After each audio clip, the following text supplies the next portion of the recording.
Hey, what's up everybody? It's the Crypto Ginger here. I just wanted to quickly go over some information I found very interesting when it comes to the topic of XRP and even Ripple, the company. And I want to start off with this article here from Coindesk.com, where we can see that Coinbase exchange users can now buy and sell XRP starting tomorrow, or I should better say February 26th. Some of you, it might already be the 26th of February. And at this point in time, it looks as though you should be able to access XRP through Coinbase Pro. This is actually something announced today regarding, again, the adding of XRP to Coinbase Pro. And I found it very interesting here when it comes to the topic of having XRP added here. We've been seeing the talk of this for quite some time, and we've most certainly seen other facilities, other companies, exchanges, Binance, for example, have actually taken on bringing XRP as part of their exchange, and we did not get to see that happen with Coinbase, one of the biggest exchanges out there.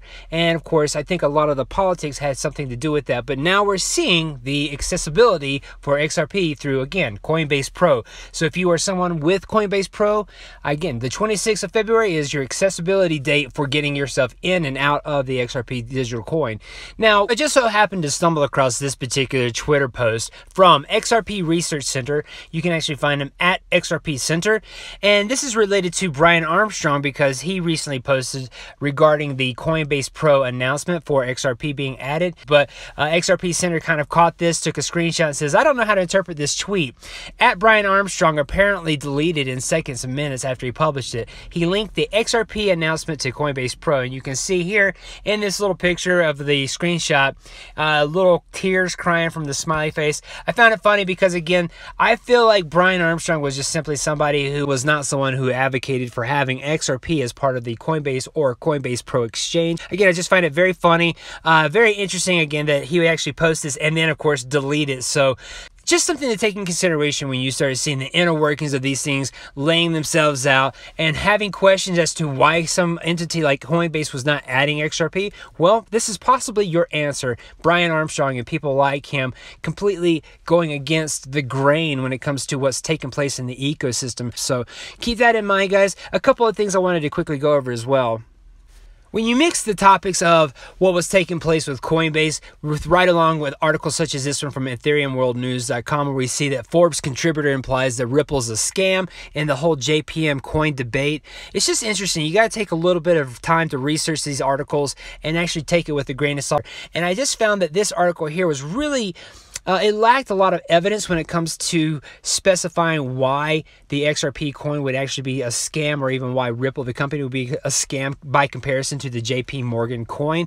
And it's also something I found very interesting in the writing here, that it says, for one, JP Morgan has no intentions to release the JPM coin to the open market. Compared to XRP and Bitcoin, which operate in a free market where investors can invest and trade at will, the JPM coin will function as a tool for the JP Morgan's internal payment system. So you can see just simply by the writing that this is just something focused on the JP Morgan establishment and, of course, their internal payment systems there. But they're not doing anything that XRP isn't already doing, or that Ripple's already doing, when it comes to reaching out to all these banks and financial institutions and having them on board with RippleNet. This is really solely focused on the JP Morgan company and institutions, and again, I would imagine the banks that are associated with them, and it's just simply dealing with their own internal payment system. So again, you have to take this information with a grain of salt. Something else I found very interesting as well in the writing with this is that they actually specify in the writing here that Bloomberg's comment towards Ripple, while lacking substantial evidence,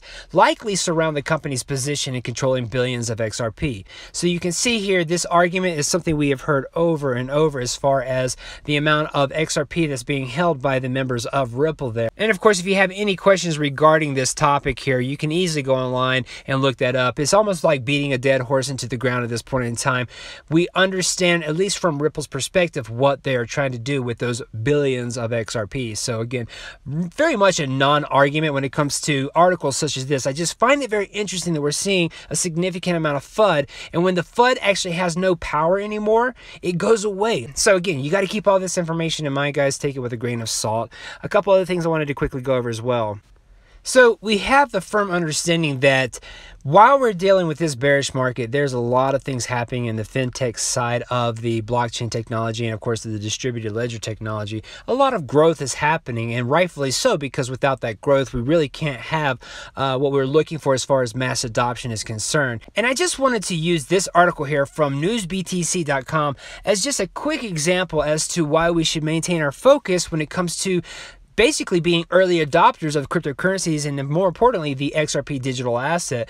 This is an article talking about how 1 million Bitcoin users will actually be able to access Bakkt. And of course, the question is, could Bakkt then be able to help with the mass adoption when it comes to more people onboarding themselves with cryptocurrencies? A very interesting read, but I think that what we have as far as an understanding for Bakkt and Fidelity and RSX getting ready to come out, it's not just limited to the Wall Street investors that are coming into the market, but it's open itself up to any of the regular investors that are out there, any retail investors like you and I. And of course, this right here is just going to be another gateway for mass adoption when it comes to onboarding people into the cryptocurrency ecosystem. So Bakkt, again, Fidelity, RSX, those are just absolute catalysts when it comes to, again, the mass adoption phase that's going to take place within the next couple of years. I wouldn't actually imagine that this right here is going to be something we see taking place overnight. Absolutely not. So we have to keep that in mind as well. This will take time, and of course we need to make sure that we're allowing people to get more acclimated to what cryptocurrencies are all about.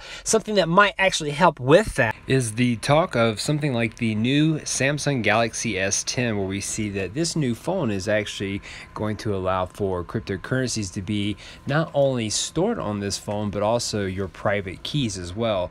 Now, this is something that's been talked about a little bit in the community here as far as cryptocurrencies are concerned, and you can see that there was a press release on February 21st talking a little bit more in depthly about this.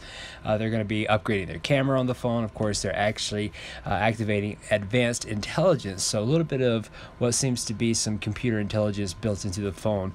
And again, right alongside of being able to store your cryptocurrencies on there, you should be able to access your own private keys and store them on your phone as well. Now, this might be something that a lot of people aren't looking to do when it comes to storing their cryptocurrencies on something like a mobile phone, but for those who are unbanked, for example, or don't have a banking account and are looking to store some of their earnings away, they can actually do that very easily by using their phone, this Samsung here, and getting themselves into cryptocurrencies, and of course, again, locking away their private keys as well. So again, we have what looks to be the ability for some mass adoption to take place with this new phone coming out, and I believe this is something that's coming out at the beginning of March.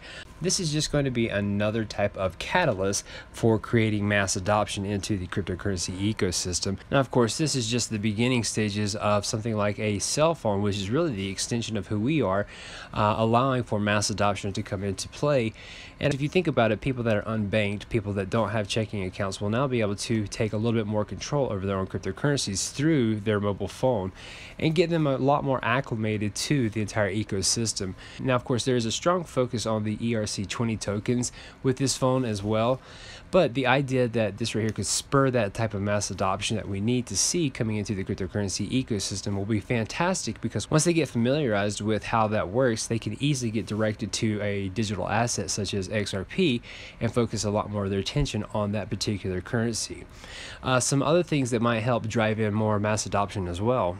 I just so happened to stumble across this article from Cointelegraph.com, where we see that Accenture works with MasterCard and Amazon now to boost circular supply chain using DLT, or the distributed ledger technology.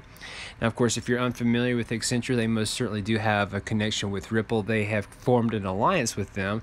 As a matter of fact, if you go to Accenture.com, you can actually see on their site their affiliation with Ripple here by creating that alliance with the company back in 2015. Looks like they've already created an alliance as well with the Enterprise Ethereum Alliance, and as you can see here, they have a connection with Hyperledger as far as them being a premier member of the Hyperledger. So very, very connected when it comes to, again, Accenture with Ripple, and of course even the Hyperledger, which is going to connect them to some of the biggest names out there such as Swift and Deloitte and even R3. So again, a very big connection when it comes to Accenture. So going back to the article here, we can see that Accenture is working with major global firms including MasterCard to introduce blockchain blockchain-based circular supply chain. Of course, that was something that was introduced and announced today. According to the article here, we can see that they intend to employ this particular technology as a key component to boost the circular supply chain. And of course, this is going to encompass all stages of the supply chain from the beginning to the end in order to eliminate waste and improve sustainability for the environment.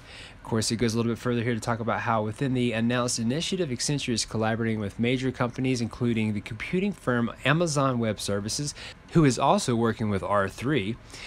They also working with the blockchain firm Ledger, the international development organization Mercy Corp, and of course, multinational financial services corporation MasterCard. So a well-rounded type of development that's taking place here, and you can see how expansive and how big this is going to be, especially with MasterCard and Amazon, where they can have the availability to help really onboard additional types of mass adoption on any type of level there. You just see how connected everybody is on this huge playing field with the distributed ledger technology. So very big for all of these companies that are connected to Accenture and even Ripple just as well. So very good connections there being made. Something else I wanted to quickly end this video on here as well. When it comes to being a part of the XRP community, especially here on Twitter, it's really nice to actually stumble across some of those members that are really trying to reach out to as many people as they possibly can, whether they're new or old to the entire cryptocurrency ecosystem, but more importantly, the XRP community. And I just happened to stumble across someone here called XRP AKL. You can actually find them at XRP AKL on Twitter. But they actually posted just recently here a couple of people they were linking as far as giving tips through the XRP tip bot. Now, of course, if you don't have the XRP tip bot, I would highly suggest getting yourself into that, especially if you are a content creator, whether it's on YouTube or even on Twitter. But this allows you to actually tip anybody out there, regardless if they are a content creator or not. But this person right here went through and just actually gave several people different types of tips when it comes to, again, XRP through the XRP tip bot. I just want to give a huge shout out because he actually ended up giving me 5 XRP. Now, please don't bombard this person right here when it comes to asking for cryptocurrencies, because this is something that you should be doing as far as kind of a giving type of purpose. You know, it's based off of altruism almost. You want to give to people, you want to help them out, you want to help people that are brand new to XRP and the entire distributed ledger technology. Yeah, absolutely bring them on board. Maybe give them a small bit of an incentive to help really open their eyes to how all this works. And of course, this community has absolutely been growing and thriving, and the idea behind connecting as many people as we possibly can, trying to get more people onboarded into this entire cryptocurrency ecosystem and focusing attention on those digital assets such as XRP, because they are some of the best digital assets out there, and really helping educate what Ripple's trying to do on such a grand scale. Guys, there are a substantial amount of people out there who are just linking this kind of information every single day, left and right. And I definitely suggest going on there, finding those members of the XRP community, including myself, and getting yourself well established with this information. Outside of that, guys, I definitely thank you for taking the time to watch this video. Please hit the like and subscribe button if you're new to the channel, and please take advantage of any of the links in the description below for securing your cryptocurrencies either offline or on your phone with the Uphold wallet. Outside of that, thanks again for watching and have a nice night. Bye-bye.